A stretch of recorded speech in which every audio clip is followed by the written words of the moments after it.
There are few places more dangerous than a Wild West saloon after dark.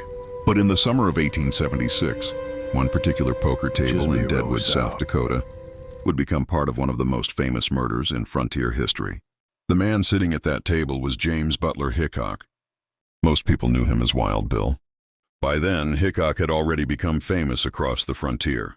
He had worked as a scout, lawman, gambler, and gunfighter. But by the time he arrived in Deadwood, his eyesight was beginning to fail, and gambling had become one of the ways he made a living. On August 2nd, 1876, Hickok was playing poker inside the number 10 saloon. There was one thing Hickok usually cared about when he played cards. He wanted to see the door.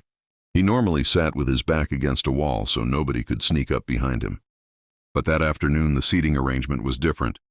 Hickok ended up sitting with his back toward the entrance.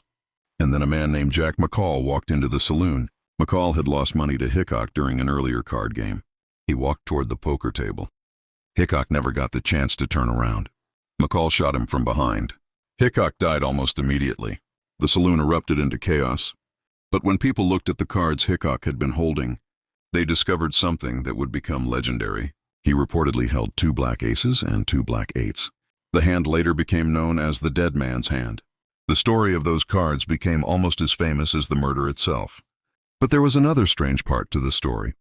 McCall was eventually captured, tried, and convicted for Hickok's murder. And years later, the killing became one of the defining stories of the Old West. Wild Bill Hickok had spent years building a reputation as a dangerous man who could survive a gunfight.